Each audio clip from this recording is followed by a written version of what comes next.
investigative reporting is being sort of squeezed out of the picture, and I think intentionally, because it tends to ruffle feathers. I mean, good investigative reporting does ruffle feathers, and it draws lawsuits, and it gets newspapers in trouble.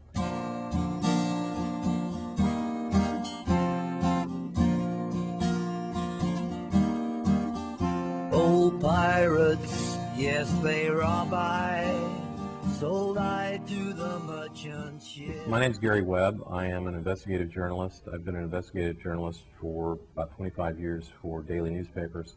And in 1996, I wrote a series of stories entitled Dark Alliance, which was about CIA involvement in drug trafficking.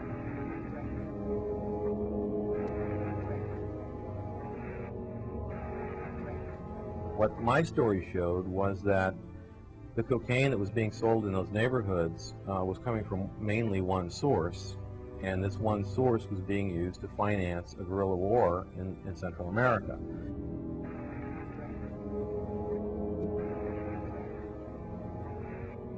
The general idea of the CIA dealing drugs was something that the American mainstream press had never written about before, and that's why it prompted outrage among blacks, among drug reform activists, among politicians, by the CIA, by every federal agency involved in the drug war, because it showed they weren't doing their jobs, that it was a fraud.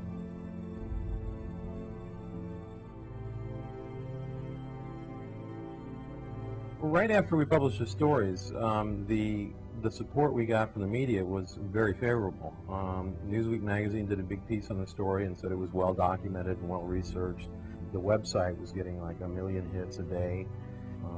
There were marches in Watts, there were marches in Compton, there were candlelight vigils. Every California senator demanded an official investigation. So the story itself was really building momentum. The government reaction was no reaction. And this, I believe, was a very careful strategy, because nobody was going to believe the government if they came out and said we didn't do it. The proof was fairly overwhelming, since we had all these government documents showing that it had happened. So what happened was they let the so-called liberal press speak for them. And they had the national security reporters at the Washington Post, who coincidentally used to work for the CIA, write stories saying it doesn't mean anything.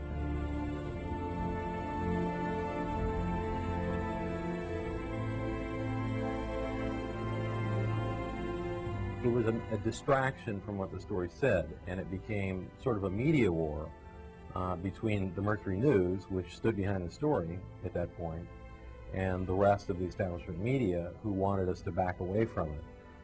And part of that reason was because these major newspapers had written about this issue back in the 1980s, but had written about it very dismissively, as if this is nonsense, it doesn't happen, it never happened. And then 10 years later, we came back with documentation showing that it was absolutely true, and that it was worse than it was. We had gotten the story out around them, and we had gotten it out in a big way that they couldn't control, and that was through the internet.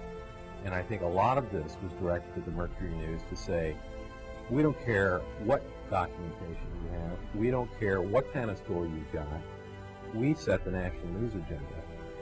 And if we don't like your story, we will kill your story, regardless if it's true.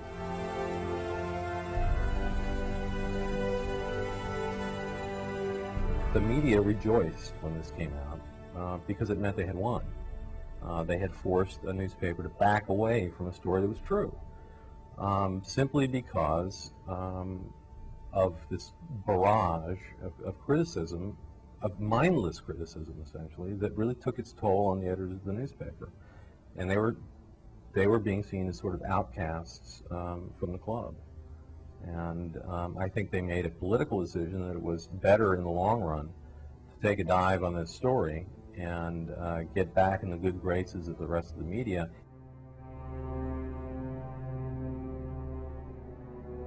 It was essentially a war between my editors and myself, because I wouldn't apologize for the story or back away from the story, and fought them on it publicly. And so they transferred me to a bureau that was 140 miles from where I lived, and I called in sick a lot.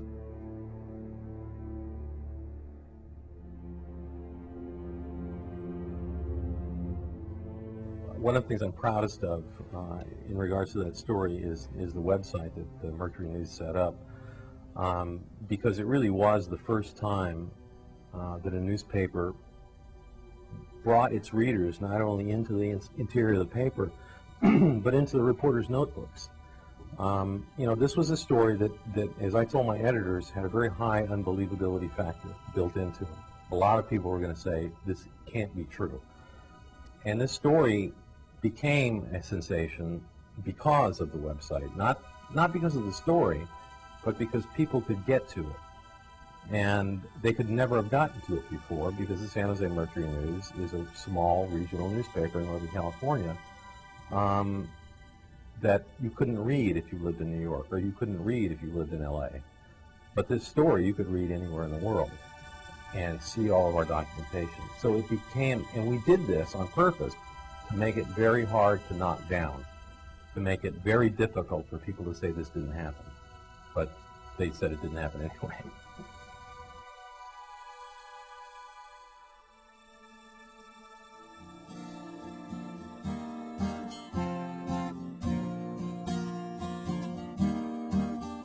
Old pirates, yes, they rob I, sold I to the merchant ships. Minutes after they took I from the bottomless pit, but my hand was made strong by the hand of the Almighty. We forward in this generation triumphantly. Won't you help to sing these songs of freedom? 'Cause all I ever had, redemption songs, these songs of freedom, these songs of freedom.